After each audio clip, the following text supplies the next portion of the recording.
This is A View from the Bunker. Now, here's Derek Gilbert. What are we doing here? Seriously, that's a valid question. What exactly are we doing here? Welcome to A View from the Bunker. I'm Derek Gilbert. You'd think I would have asked that question at some point since starting this podcast back in 2009. I think I have, but probably off mic, off camera.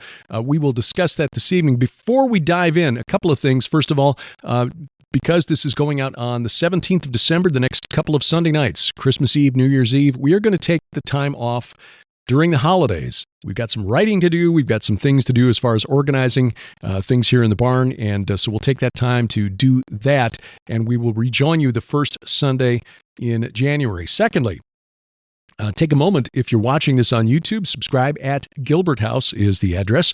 And then take a moment to download our free app to your smartphone or tablet, iOS, Android, Amazon, Kindle Fire. Why? Because it guarantees we won't be canceled.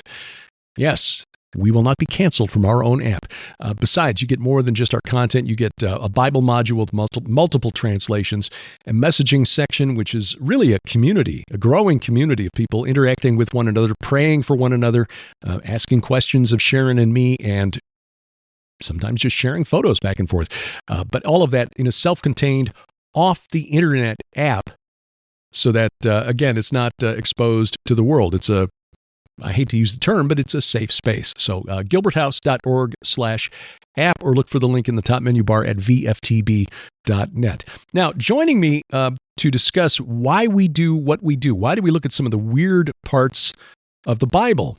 The gentleman who joined me at this time every month, the pastor of the Reformed Baptist Church of Northern Colorado in Boulder and author of the highly recommended book Giants, Sons of the Gods, now available in its 10th anniversary revised and expanded edition. The best-selling author and that's Pastor Doug Van Dorn, by the way. The best-selling author and award-winning screenwriter and author of the compelling, new, and thought-provoking new theological thriller Cruel Logic, Brian Godawa, and director of the Institute of Biblical Anthropology and author of Interview with the Giant Ethno-Historical Notes on the Nephilim, Dr. Judd Burton. Well, this is our 24th episode, so we are 2 years into this, and I guess this is another topic, like last month's topic, that is long overdue. But before we get into that, I want to enlist your help for a special message to a very special viewer out there.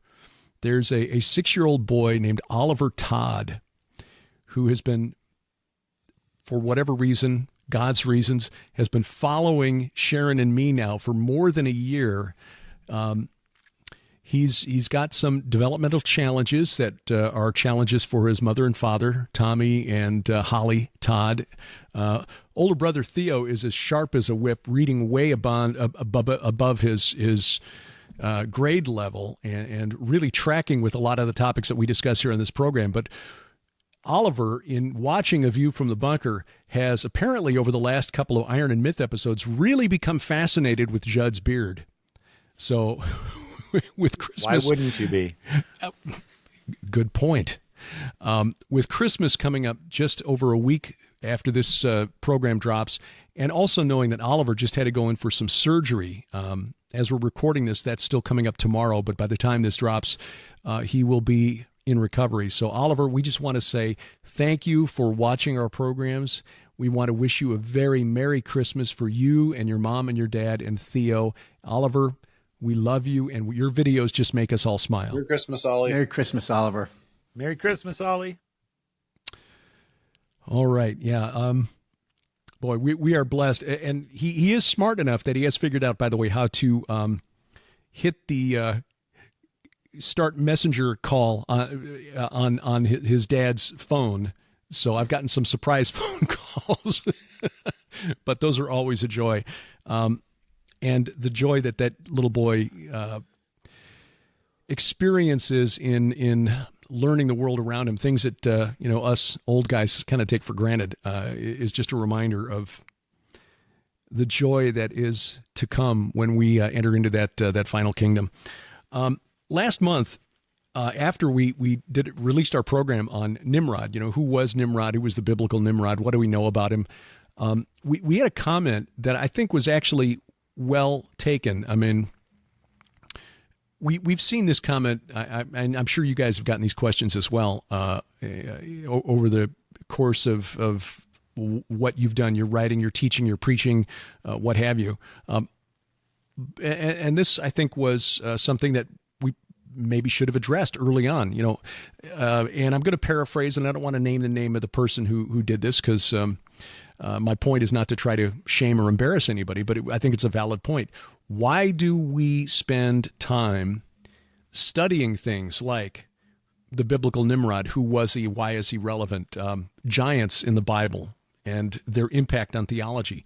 Are we focusing too much on the dark side and not spending enough time talking about the love and grace, the grace of Jesus Christ and his love and salvation? Are we majoring in the minors, in other words? And Doug is one who I know preaches in your congregation, to your congregation, on some of these so-called fringe topics. I'll let you take first crack at this. Are we missing the point by focusing on subjects like giants, gods, and dragons? I mean, it's a good question. I think that if you just listen to a show like ours, I mean, first of all, this is what our show is. So we talk about mythology. It's once a month. Once a month, yeah. It's not a lot. And we're trying to sharpen each other with it. And really, it's a worldview that you have to enter into. It's not something you can just talk about once and then that's it. I mean, the more you understand it, the more you understand that you need to be studying it in order to understand it, right? So you have to keep talking about it. If all you did was listen to this kind of a show, then I could see how you could get that kind of a possibly a takeaway from it. But our show is what it is, and there's all kinds of the shows out there. I've been preaching for 22 years, and I preach the books of the Bible, and got 1,000 sermons online.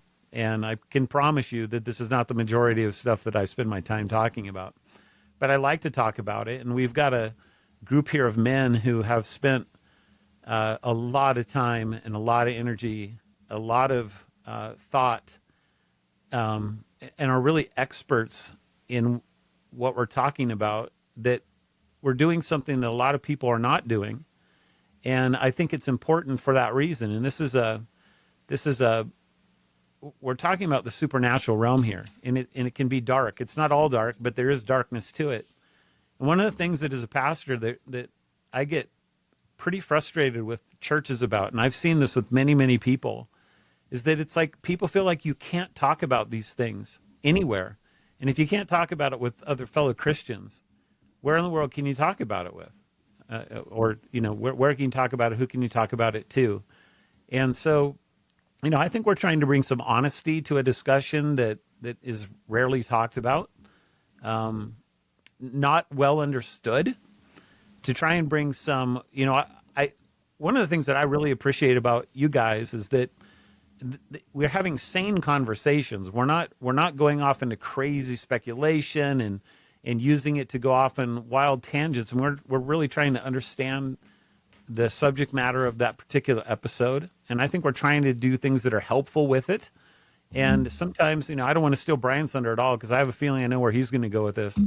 But you need to look at the darkness. You need to know what the enemy looks like. You need to see who it is that you're fighting against.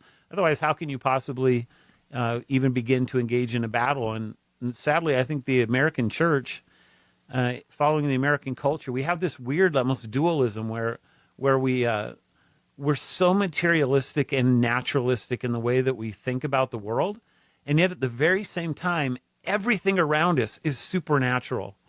I was talking with a fellow in our church today about he went back to an old video game that he used to play as a kid. And he couldn't believe that the whole video game was supercharged with gods that were all over this video game. He's like, I never even knew that until I understand the Deuteronomy 32 worldview. And now I look back and I go, wow, this is everywhere. It's in our TV. It's in our commercials. It's in our movies. It's in our video games. It's all over the internet. It's everywhere that you look. But because we're so separated, in our outlook, the scientific rationalistic outlook that we pride ourselves on. It's like we can't see it. So how in the world can you start fighting a battle if it's a real battle? How can you fight it if you don't even know what you're looking at? So, I mean, those are just some of my initial thoughts as a pastor and somebody who has seen the church kind of really drop the ball on this one. And again, on the other side of it, you can drop the ball in some pretty crazy ways too. You can go off on really crazy places with this subject matter. And something that we don't want to do is do that. So hopefully we're not doing that. But those are some of my initial thoughts, Derek. Brian, you take this fight into the into the cultural realm. You're really fighting the culture wars on the front lines with your novels, but also your script writing. Why tackle it this way by putting out there novels that are dedicated to tracking the Nephilim, the Watchers, why fight that battle? Yeah. I suspect all of us are going to have some similar comments. And actually, I actually like the question, and I'm glad it's out there. I'm glad we're addressing it because I do think it's legitimate, and I do think that Christians who are communicating, podcasts, writing books, or whatever, speaking at conferences, whatever. I have been concerned that there might be those out there who they do spend all their time writing about the dark side, if all the books, all the sermons, all all your communications are focused around that dark side material, then I do think you should question, what should your ministry really prioritize? And I do think it should be the victorious gospel of Christ and his kingdom. And, we don't need to be defensive, but for those who don't know all about us, like Doug just explained, it's the same thing with me. It's like, all my novels, I follow the theological thread of the Nephilim, which are negative monster giants, and the Watchers, who are dark fallen beings. But the context is the spiritual battle. And the reality is the Bible is all about spiritual battle from beginning to end, from Genesis to Revelation. And so, but I do agree that the context should be the victory of God's kingdom. And all my novels are precisely that. My stories are about Noah, Enoch, heroes of the Bible, making them glorious, making them warriors, fighting the battles of God, all with the war of the seed against the seed of the serpent, right? And they win victoriously. And so that's all my novels. So I have no worry or shame. I study that dark stuff in order to accurately depict the spiritual battle that we are in, and that the Bible talks about to understand God's economy better and the way things are truly going on. So I don't overemphasize it. However, I would say that the notion of the watcher paradigm or the divine counsel that we talk about, this is the principle that, over earthly authorities, there are heavenly authorities or spiritual principalities and powers. Biblically, that's the concept. And that's not necessarily good or evil. It's just a theological truth. And the interesting thing is, because of that, and because of the ancient Near Eastern context of the Bible that we are woefully uneducated about, we are not understanding a lot in the Bible. And, you could say there's a lot we have to learn about cherubim and seraphim and angels and such, but Christians love that, and we talk about that too, right? But where we're not as educated is a lot of the subtle references that we talk about in this program, whether it's the deities behind pestilence and plague, right? Deber and, whatever, all these different names of deities, and we don't catch that reading the Bible text. But in order to understand that spiritual battle in its fullness, you have to see how much it really is in the Bible that we didn't see. And so we do have to sort of give a kind of emphasis on the educational component, I think, of that spiritual darkness, only because we're not seeing it. But even in light of that, I still think I agree with the questioner's at least heart that, and it is my heart, because I actually don't like studying the dark stuff all the time, and I love when I'm writing my stories and I have, Joshua wiping out the Anakim clans, and yet Joshua is a man who has to find his own redemption in how his spirit has become broken and needs God, you know. So so I like that. And then the other thing I wanted to say was just no, I guess that was it. That was, to me, the major components that I would want to communicate to people. So thank you for the question. I agree with the intent. And in fact, we all do, and we are all seeking to live consistently with that. Absolutely. Jed, this is a question I posed to you some years ago on the podcast. Why does this matter? Why do giants matter to Christians? And I thought your answer was absolutely brilliant. I was thinking about that during the course of listening to Doug and Brian, and that was maybe almost 10 years ago, 9 or 10 years ago, somewhere around there. Why we should even be interested in this? And something like that. I answered Caesarea Philippi because of the location. That's one reason, but I think it can be. I think that's a good place to point people when we get a question that's as weighty as this one and is a valuable question. This is a question that I think implicitly, even though we deal with all of this subject matter on this show, I think that implicitly we're all sort of thinking along those lines anyway. What is although these are not usually directly salvific issues, how does this tie back to, as Brian put it, the victory here, the victory in the struggle against good and evil, against God and the devil? And so for me, not just because of the scholarly work that I've done on the site itself, but the Caesarea Philippi episode illustrates a lot of the importance there because of the location, because of the weighty statements that Jesus makes at Caesarea Philippi against the cultural context of that entire region, as we and the audience know quite well because of the subject matter that we cover. But I think Caesarea Philippi, Paneas, does a good job of encapsulating that, because Jesus goes there to, amongst other things, give warning to the denizens of this realm that would have been the disembodied spirits of giants and the very land peopled by giants at one time. And so that's certainly one reason why we should study it. And if, by extension, if Jesus is our exemplar, consider how much of his ministry was directed towards addressing this, even if it was married to sickness or some other problem that somebody was having. More often than not, Jesus is directly confronting the demonic in much of his ministry. So if that's the example we're to follow, then it's certainly not something that we need to be leaving in the periphery. It's certainly something that we need to be addressing. And as Doug pointed out, we're doing that in a rational manner. We're not being overly speculative about it. When we are speculative about it, it's certainly from an informed position, I think, because all of us have spent quite a bit of time and serious thought on these matters. But circling back to Jesus' ministry, so much of it was directed towards this. And in fact, multiple places in Scripture call us to expose the darkness. I'm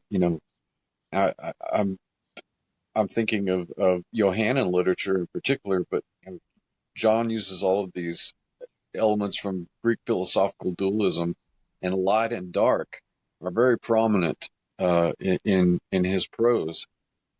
So whether it's articulated explicitly in Scripture or it's sort of in there subtly, it's something that's supposed to be part of our walk, part of our duty as disciples in many ways. And of course,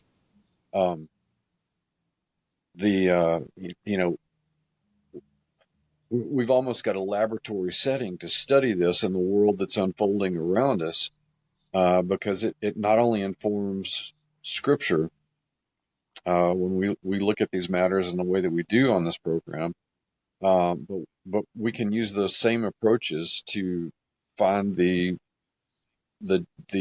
ensconcement in darkness that so many elements of culture have today connected to some of these ancient deities. So the primary reason is because our exemplar is Christ, and we're to follow His example. Really, everything we do is subject to that. It's subsidiary to that, tertiary.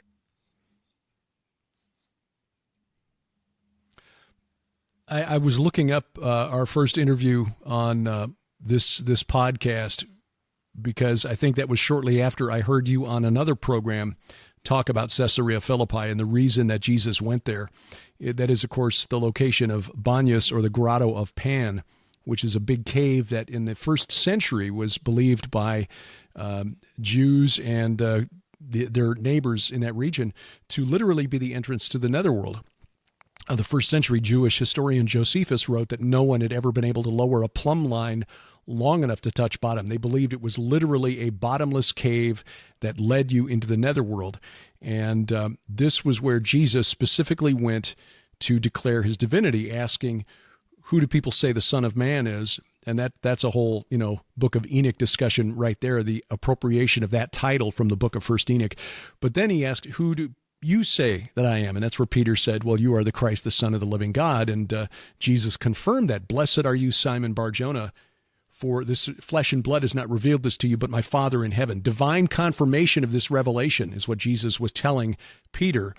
And then he says, I say you are Petros, and on this Petra, this rock, this 9,200-foot mountain that's been described by scholars as the Canaanite Olympus, I will build my ecclesia, my congregation, my assembly, and the gates of Hades, the gates of hell, this big cave right over here, will not prevail against it. Judd, I remember to this day mowing the lawn in the backyard of this little place we were renting in Shelbyville, Indiana, when I heard you say that on this podcast while I was listening while I'm mowing the lawn. And I was like, I was familiar with the divine counsel concept. I'd been following Mike Heiser's work for several years at that point, but that was the first time I had ever heard that there could be geographic connections to some of these events.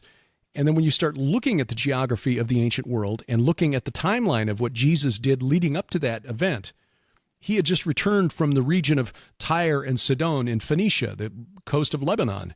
And the road that took him back to the Sea of Galilee, where his ministry was based, where he fed the 5,000, he cured cast demons out of the Gerasene demoniac. Then he went back to Mount Hermon. That's a 30-mile walk each way across rough terrain. Doug, we were just there back in March, and you vouch that's really hilly terrain. Then you got to go down through that valley that used to be a marsh, and then come back up the other side. So this was a very specific trip that Jesus went specifically to make that point. And then, of course, the Gospel of Matthew says 7 days later, he climbed a very high mountain, which could only have been Mount Hermon, for the Transfiguration. So he went there and made a theological point, not just through his words, but through the geography of what he did. And quite honestly, Jed, this is why Sharon and I are working on a book that we're going to title The Gates of Hell, not just because it's a catchy title, but to point out that there are a number of things that Jesus did in his ministry that relate to this relationship between the demonic realm, the fallen realm, and his mission to overcome it and reverse it, to use Mike Heiser's term. The very context of this victorious kingdom of God that people want us to emphasize is communicated within the context of a fight against evil and understanding what that evil is about. So, yeah, that's a perfect example. Excellent example. Today I preached on the triumphal entry of Christ on the donkey in Luke 19 as I'm going through the Gospel of Luke. And you think about this, of all these people that are coming, ushering him in, shouting that he's the king, Hosanna to the king, as he's coming in on a donkey. So he's not coming in on a horse. He's not coming in on Shadowfax. He's not coming in on silver. He's coming in on the little nasty little guy from Shrek. And That's good. you know, I wish you were my pastor.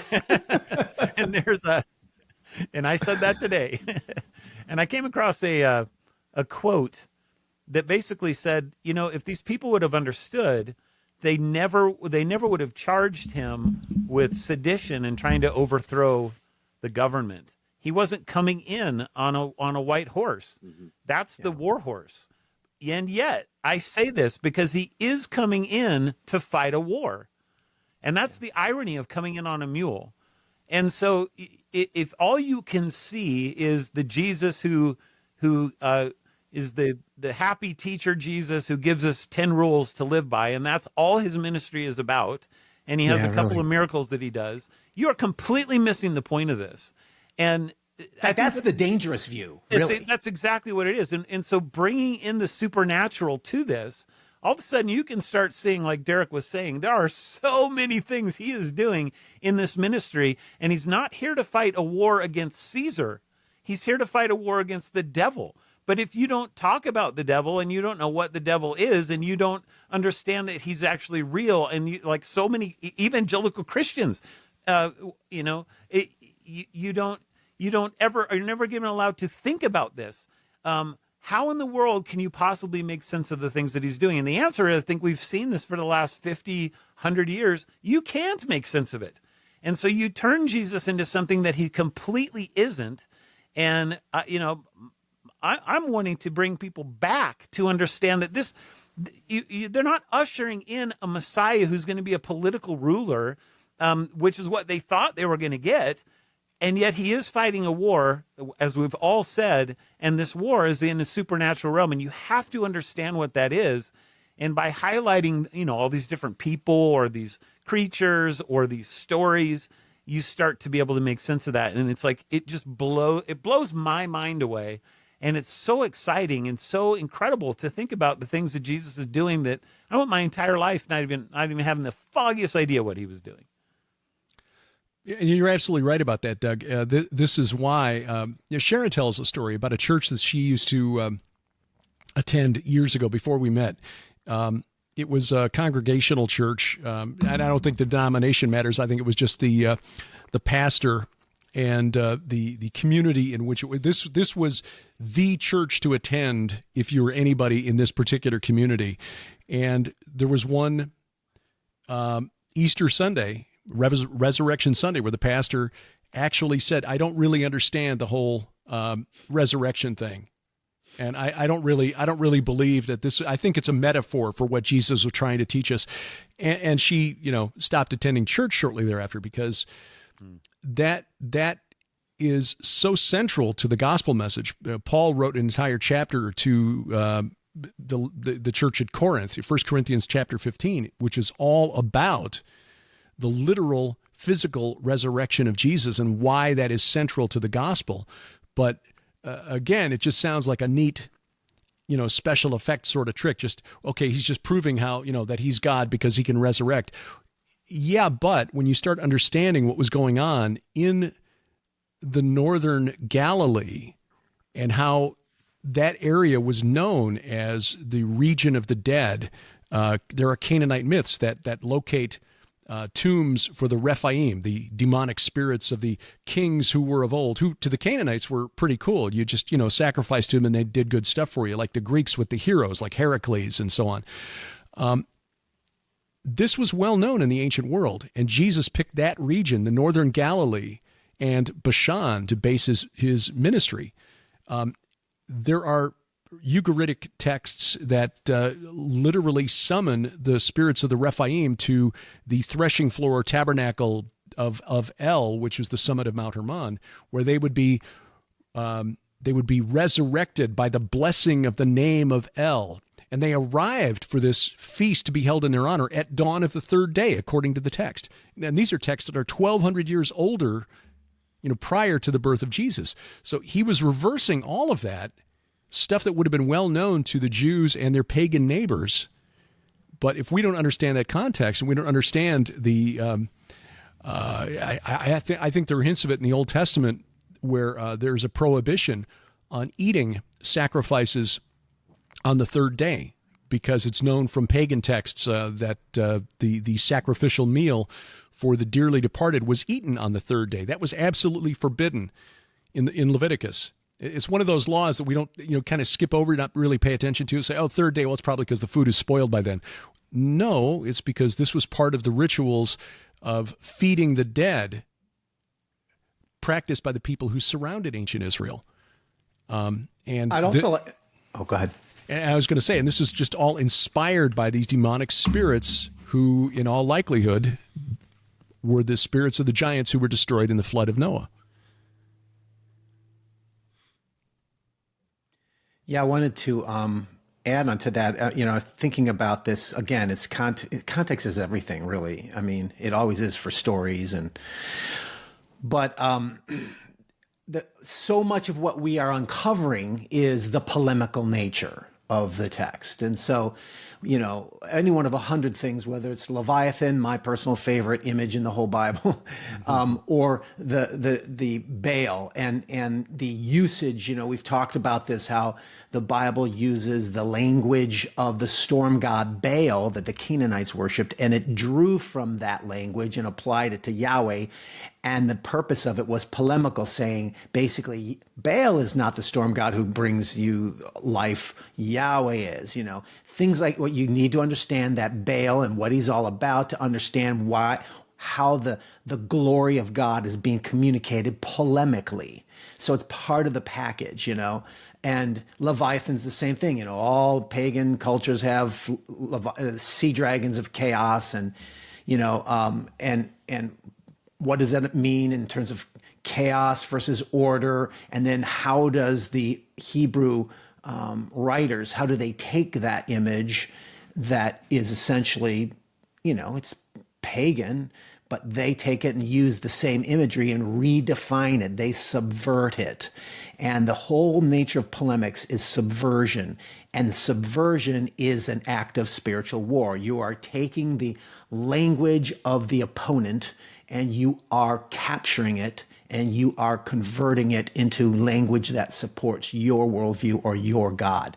And that's what the Bible's doing. And so you have to understand Baal, what Baal means. If you want to understand the meaning of Jezebel and the condemnation of Jezebel, it's all connected with her name, which has to do with Baal and how they're mocking Baal as a dung heap, right? All these things are glorifications of God through polemical attacks on the dark, evil side. Yeah, it's about taking back sacred space and sacred time. We're right on the cusp of we're in the Christmas season right now, and probably don't have to tell any of you gentlemen about the controversies in our own community, I suppose, about the celebration or not celebrating Christmas. But I always feel we addressed that on 12 shows ago. Actually. But that's part of our marching orders is to take back sacred space and sacred time. We're supposed to be on the offensive, especially if we're interpreting that passage in Matthew chapter 16 about prevailing and indeed withstanding against the gates of hell. We're to go back and take back that territory, take back that time. So that's what. If you don't know the enemy, you can't beat him. Not to derail the conversation, but I saw just a wonderful exchange on social media the other day about responding to Christians who have been misled into thinking that the holiday of Christmas was originally an appropriation of a pagan holiday. The historical research shows that it was not, but even if it was, it's like, why not take it? Yeah, and that was the response here. It's like, okay, look, if you keep complaining about this, we're going to take Black Friday and Cyber Monday and turn those into Christian holidays too. No, wait. Okay, that's it. You just lost Shark Week. Shark Week is now a 7-day Christian feast. Shark Week. Actually, there's some legitimacy to that, because you're right. We as Christians seem to be playing defense all the time, back on our heels, and I think a lot of it comes back to just not knowing the enemy. we don't know what we don't know. And so when we do start to realize that there's something more going on out there, we overreact and suddenly everything is pagan. We can't do anything. And that is really not what Jesus marched right up to what everybody knew in his day was the literal entrance to Hades and said, here's where I'm going to build my church. Literally acting out the Genesis 3 material. He's literally walking around on the serpent, the land of the serpent, Bashan. His heel is literally crushing. He's walking around on the land of the serpent. That's one of those things that you just sort of ride over, when you're reading a passage, if you don't know the context behind it. And again, there is an exemplar for us, and B, the fact that we are supposed to be not on the defensive all the time. We are supposed to be taking it back.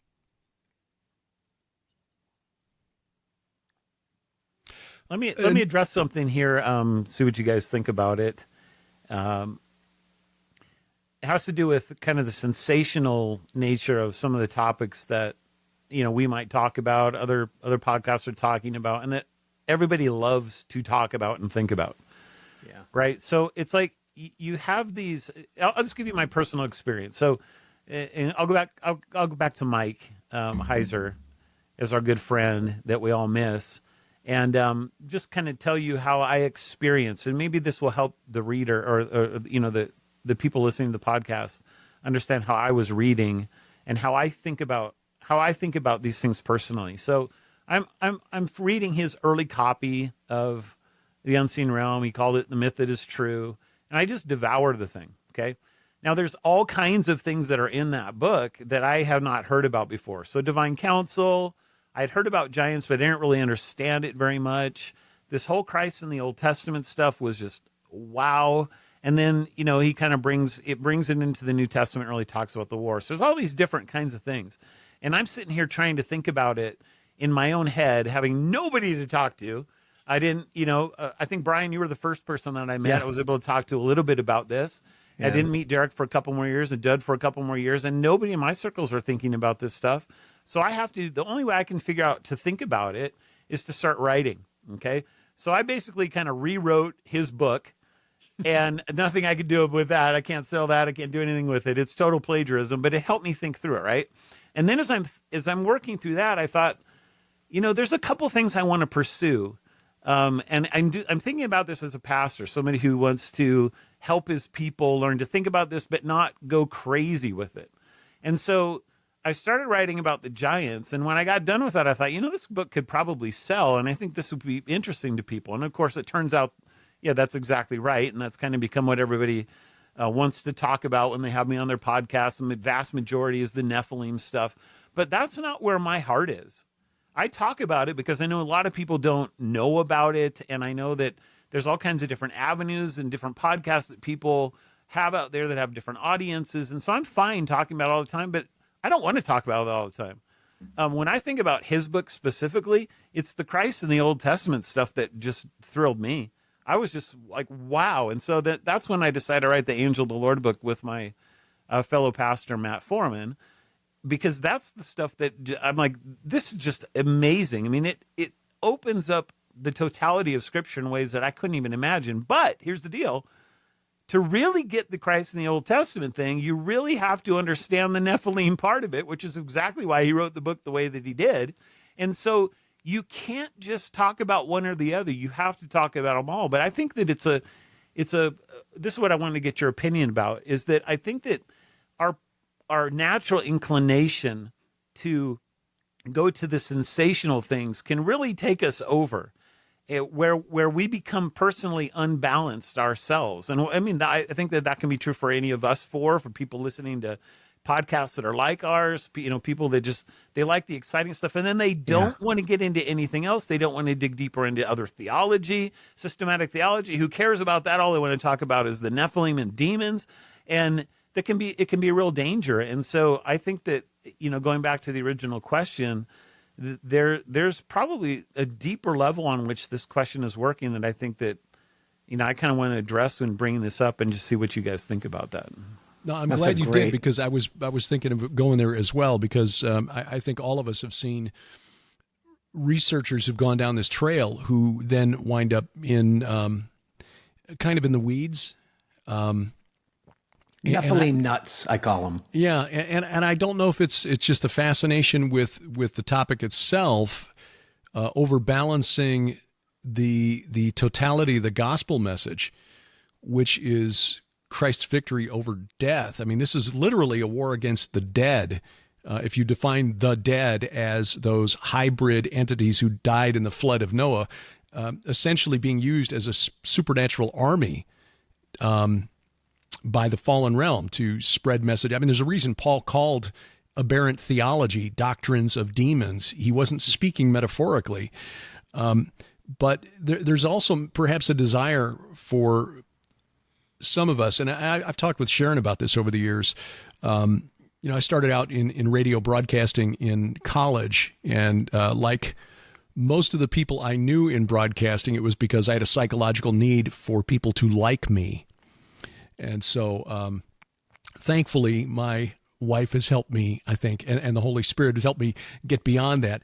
But, the big thrill of my life shortly after college was jumping from Peoria, which was, I think, market number 224 or something in terms of size in the U.S., to Philadelphia in one move. That was the fourth largest radio market in one jump.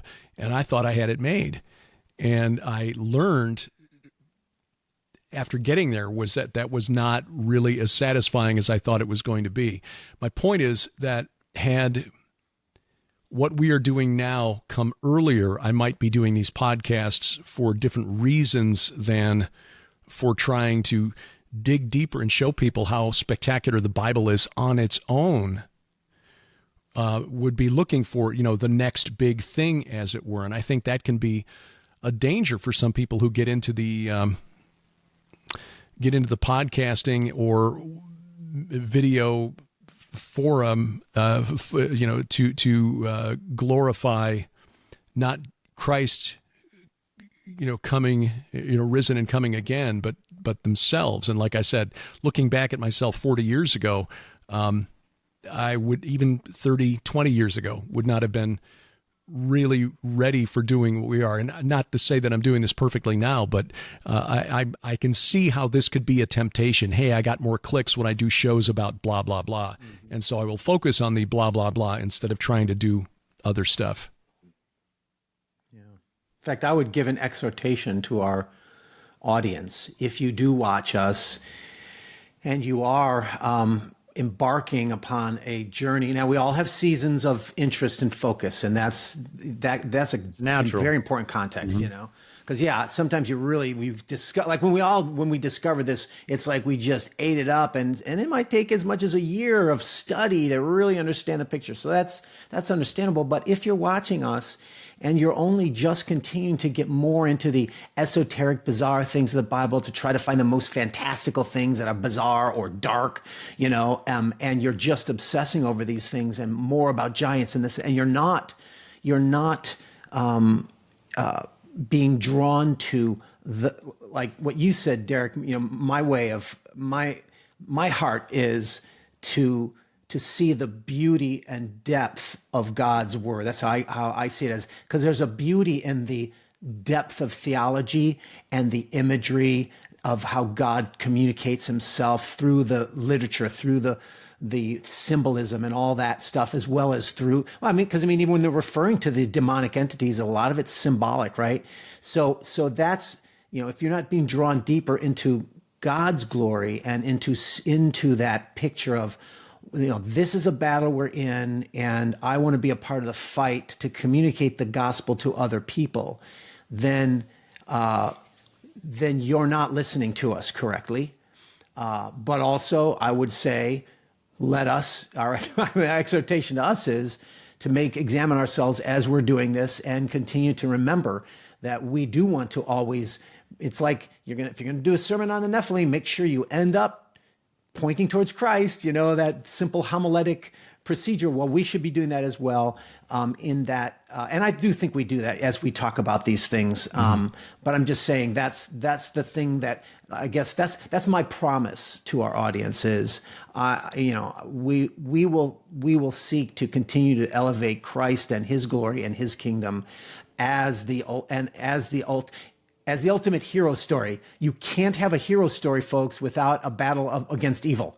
So it's like, if you want a good hero, I just want to see the heroic elements of Christ. Well, it's in the context is a battle with evil. So you've got to have that part of it. But yeah, that would be my promise from us. And then, the exhortation to our audience, please, we don't want to be part of leading anyone down an obsessive path away from what matters, which is, at the end of the day, all authority has been given to Christ. And so disciple the nations. If you're not using this information in some way to communicate Christ to others and discipling the nations, then you're not doing it right. And we aren't doing it right if we don't either. Absolutely. Judd, you actually teach through online courses studies that get into some of the myths and legends that deal with some of the darker stories of human condition. We talk about this like every year at Halloween. It's kind of a long-running Halloween series here on this podcast. Vampires, werewolves, ghouls, goblins, things like that. Why even... that seems like that's even a step farther than just dealing with demons and Nephilim. Why go there? And what? How do you use that to communicate the power of Christ? Well, I think sort of picking up where the themes that Brian was hitting on, and he understands this as a storyteller, that this mythic imagery, these mythic themes resonate with people. They always have, and in a lot of ways, myth is like a mother it's like a mother tongue for humanity, because it's so fundamental. And God, that's a wonderful thing. It's not pagan necessarily. It can be, but God created us that way. I mean, we understand things that way through story and through, in particular, the hero's struggle, the hero's journey. That's such a fundamental and universal thing. And although I don't agree with his theology or lack thereof in most cases, I do think that Joseph Campbell was clever insofar as that he nailed that down with the concept of the monomyth. We recognize those themes on this program, and it points us directly towards Jesus, as we've been saying here. That's the ultimate hero story. But in terms of extending into the realm of more folkloric elements, because there is some overlap between mythology and folklore. Folklore tends to represent more cultural experience, either on the individual or the societal level. And I think that's where anthropologically we find a lot of accounts of direct encounters with these kinds of entities. And for so long, and I know this is true of my own, personal upbringing in various churches, is that we've had this very dualistic approach to good and evil, or angels and demons in particular. In other words, there's no taxonomic variation in all of that. Well, now, over the last 15, 20, 25 years, especially, biblical studies has taken us in a direction where we're beginning to map that out with more detail. And so in a lot of these manifestations of these creatures, like the vampire, the werewolf, the ghoul, chimera of all shape and color, there's a universality to their behavior, and it's more often than not detrimental to the people that encounter them, that experience their very behavior is demonic. It's very characteristic of what we would expect from demons, to use and thwart and deceive and destroy and kill and plague. So there's a value to studying that, because people and all you have to do really is, don't take my word for it necessarily, go talk to a missionary. These guys will bring back stories that will curl your hair, because they they're working with peoples that still encounter these things with great frequency. It's not that it obviously not that it doesn't happen in our own society, but that's why I say through the lens of anthropology, you can look at these real experiences that people are having within the context of their culture. And for me, I suppose the scholarly research treasure trove for me has been the application of these anthrohistorical models to some of these questions about those kinds of folkloric entities. I teach, in fact, it's the most popular program that I have at the Institute.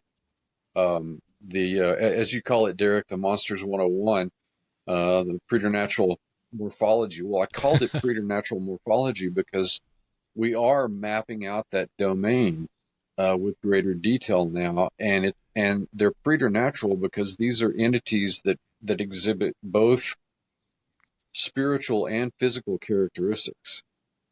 And so, because of their demeanor, because of their behavior, because of the recurring themes, mythic and folkloric themes that you find in these stories and encounters, there's a real value to studying this because it's all part of the what you might call the mission intelligence that we need for the struggle that we're talking about tonight. And so I'm excited to be able to offer that perspective to students that are taking it. Like I say, so far that is the most popular program that I have at the Institute.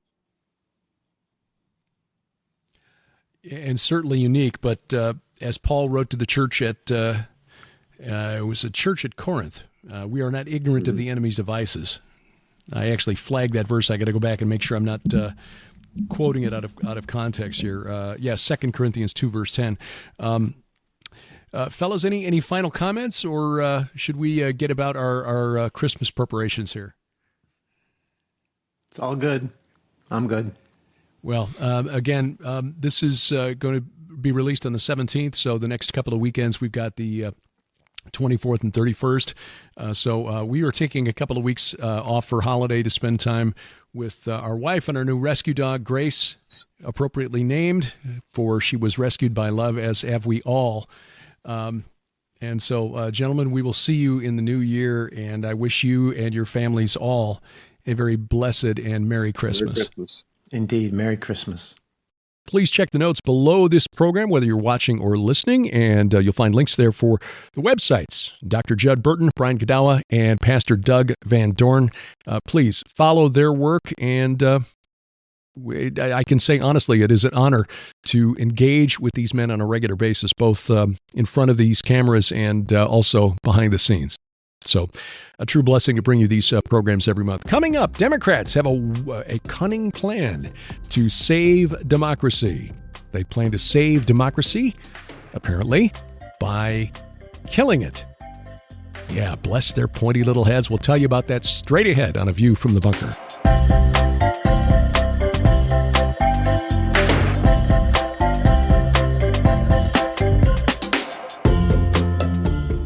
Sharon and I really appreciate your support, and that's why every single month we want to make a special offer available to you at the Gilbert House store. And now that we're into the holidays, we're offering extra specials. We really are. You know, last year we had some holiday specials that people just really enjoyed getting. Lots and lots of you went and ordered there, and we thank you for that. We're doing the same thing this year.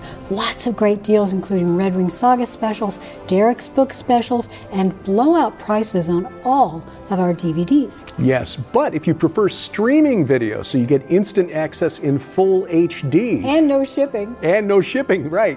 We've got special discounts available now at our online streaming site, gilberthouse.org/video. That includes even our full-length travelogumentaries, our Wars of the Gods Volume 1 and Volume 2, now at a special discounted price through the end of January. That is such a deal. And by the way, those of you who have loved Vicki Joy Anderson's book, They Only Come Out at Night, that book is also on special December and January. We want to make this information available to you. We understand that around the holidays, finances get a little tight, so we're offering special pricing on just about everything in our online store. We're all in the middle of a battlefield. We are. And we all need good information. Please take advantage of our special offers, gilberthouse.org/video and gilberthouse.org/store. And thank you for your prayers and support. Amen.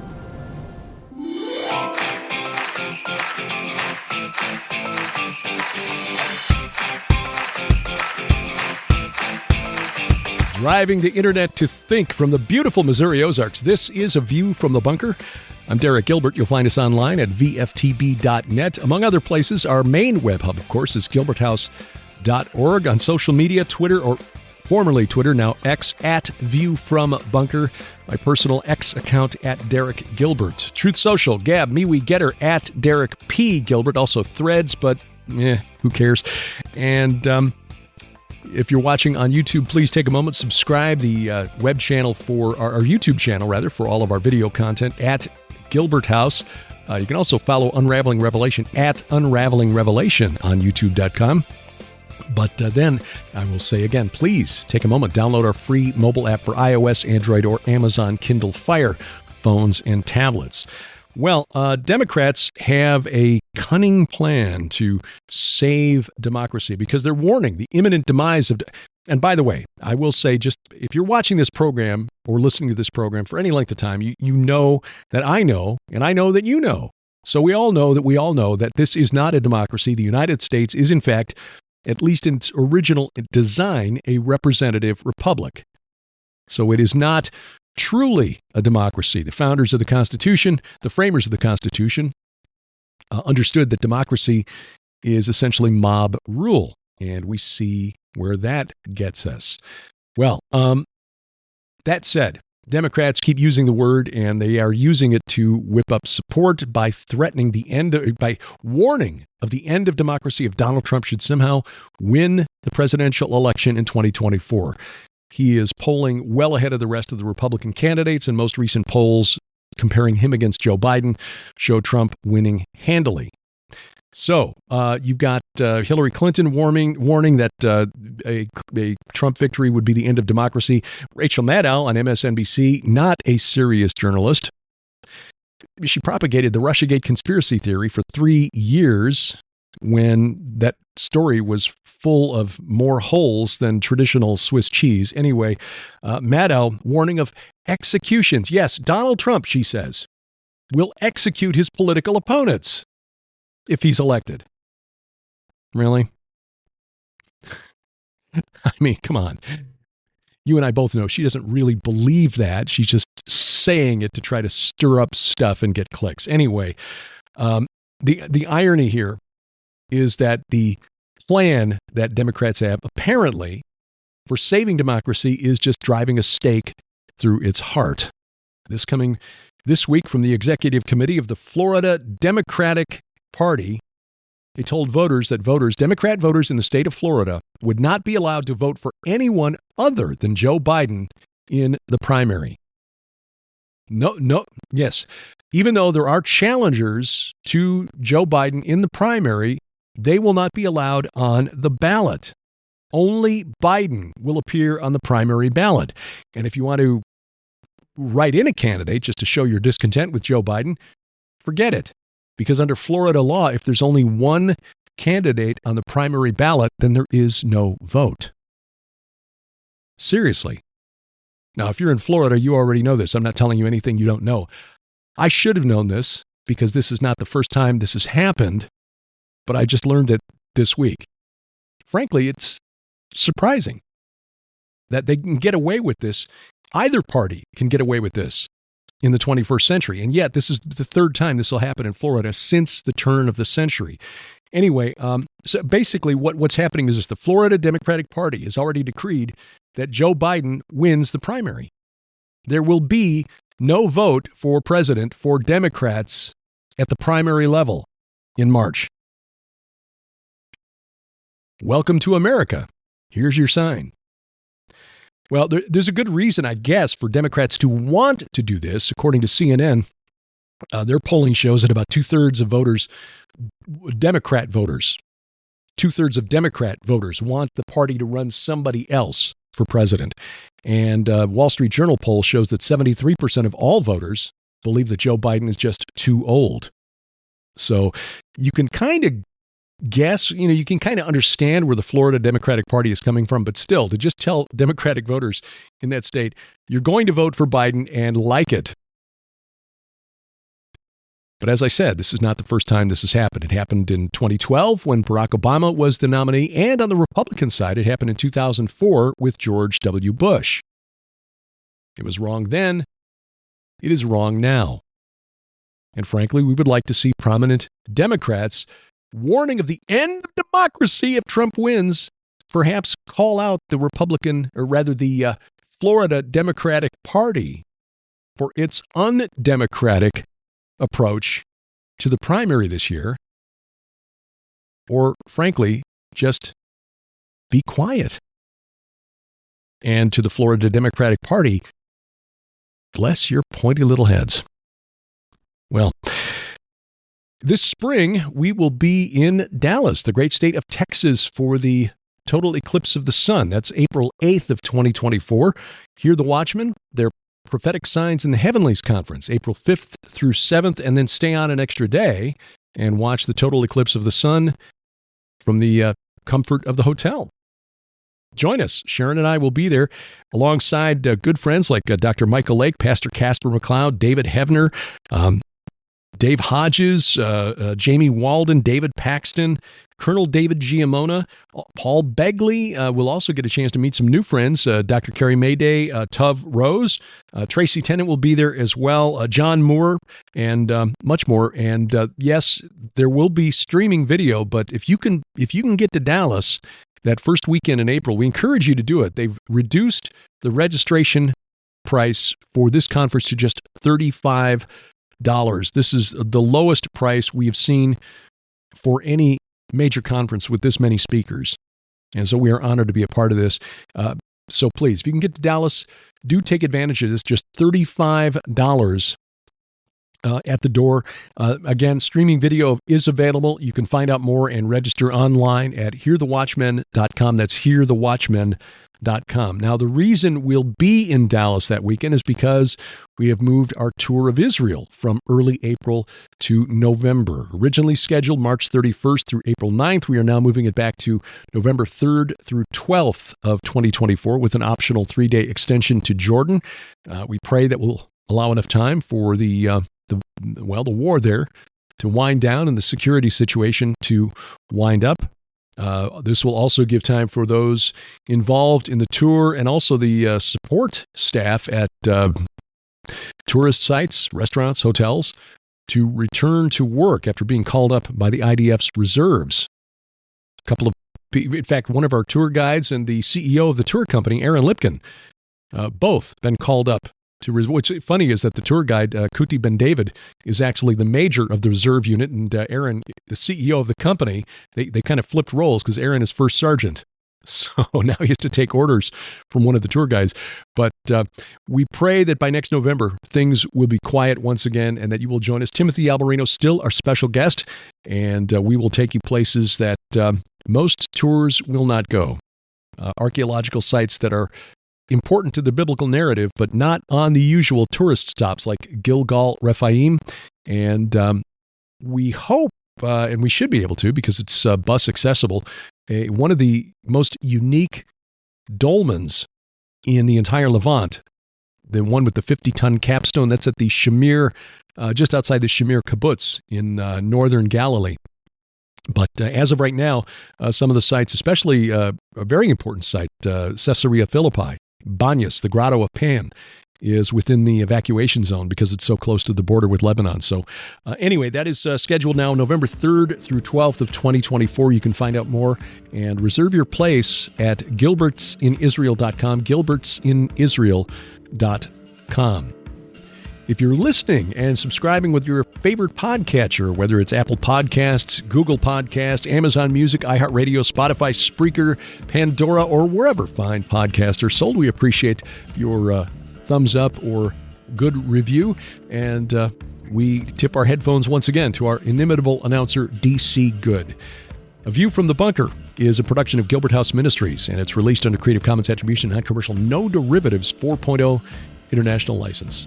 Again, a reminder that next Sunday and the Sunday after, December 24th and 31st, Christmas Eve, New Year's Eve, we will be on holiday, returning the first Sunday in January 7th of 2024. And until then, we wrestle not against flesh and blood. I'm Derek Gilbert, and this is A View from the Bunker.